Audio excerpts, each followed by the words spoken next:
Hey, I'm Casey, a member of the clinical team here at Everyday Speech. Today I'm excited to show you how Everyday Speech is the ideal curriculum to facilitate your small group sessions.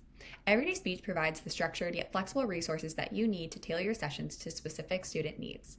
Let's jump into the platform so I can demonstrate how you can plan and implement a small group session using Everyday Speech. Okay, so I've logged myself into the curriculum.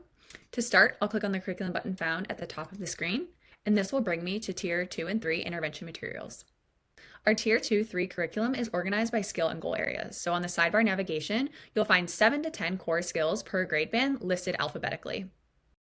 When you click into a goal area, the units and materials will be organized developmentally, with more emergent units first, and then progress to more complex advanced units.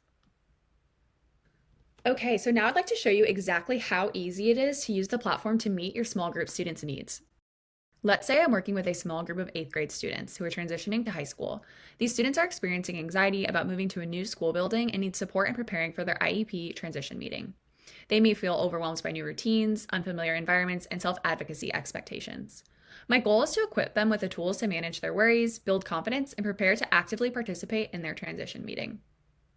So there are two main ways that I might try to find materials for my small group. The first is by using the curriculum navigation. So I'll click my correct age band and then use the skill and goal organization to find materials that best fit my students' needs. For my small group, I'd like to find materials related to self-advocacy. So I'll explore what is available under adaptive skills. Here I can see there's an advocating for yourself goal area. So I'll click into that and I have 5 units to choose from.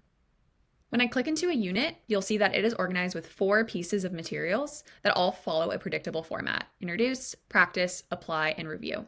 Most units feature 2 video lessons with related interactive activities and games to give students a low-stakes way to practice and review learned skills.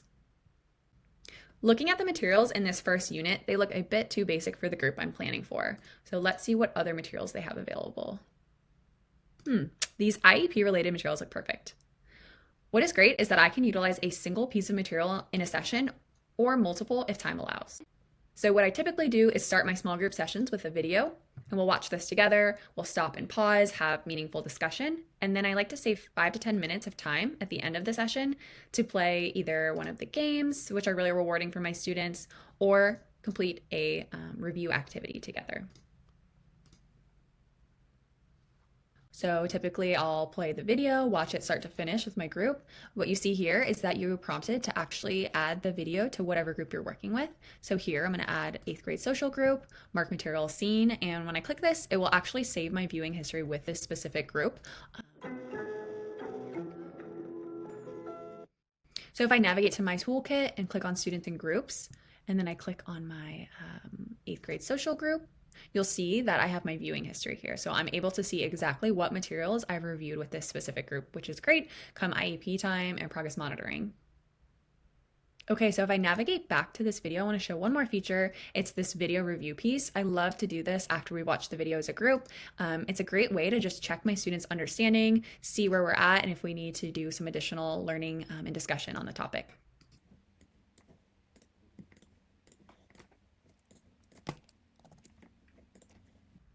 And there we go, we completed the video review. Again, it's just a really great learning check that you can do with your small group students.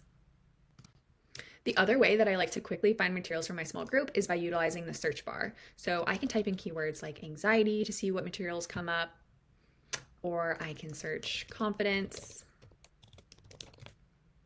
And this is just a quick way for me to find materials for my small group. I can filter by videos if I'd like, activities, games, or a really great interactive everyday speech world. Okay, so now I'm going to show you just how easy it is to plan a session from our search and browse all feature. So first I'll go through and find a piece of material that I think best fits my students' needs. So let's see here, how I learn best. If I click into the video, it actually has a description here that gives me a nice overview of the skills covered. So this looks perfect for my group. I'm going to go ahead and select this material for my group.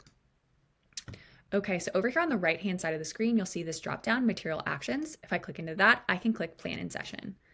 Once I hit plan in session, it gives me the option to create a date and time for the session. So this 8th grade group actually meets on Fridays at noon, and I will hit add material to new session.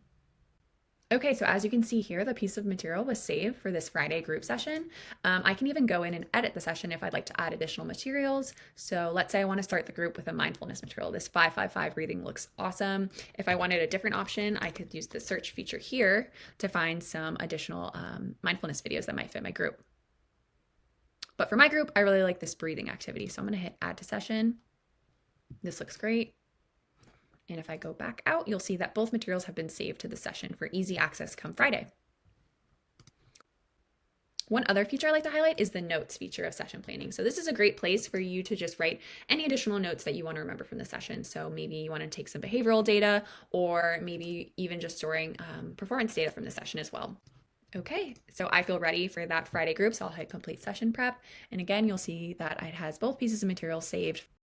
An alternative to our sessions feature is to utilize our playlist feature. So playlists are really great if you want to curate specific materials to a topic that you can come back to again and again, rather than a single session at a certain date and time. To do this, scroll down to the bottom of the material and you'll see different options. I want the save to playlist feature, so I'll click onto that. Okay, so I'll create a new playlist. So I'll call this 8th grade. Create new playlist. And there we go. We've created the playlist that saved this piece of material. To find where these materials have been saved, you'll click on My Toolkit and Playlists. Here as well, I'll see the playlist that I created. So here we have that material, Transitioning to High School, under my 8th grade playlist. Whether I use the search bar or follow the curriculum layout, I know that I'll find effective and engaging materials that not only support my students' learning, but that they'll find relatable and engaging. Okay, so that was a quick walkthrough of how you can use everyday speech for small group intervention. By leveraging video modeling, interactive lessons, and session planning features, you can create an engaging and inclusive learning experience tailored to your students' needs. Happy teaching!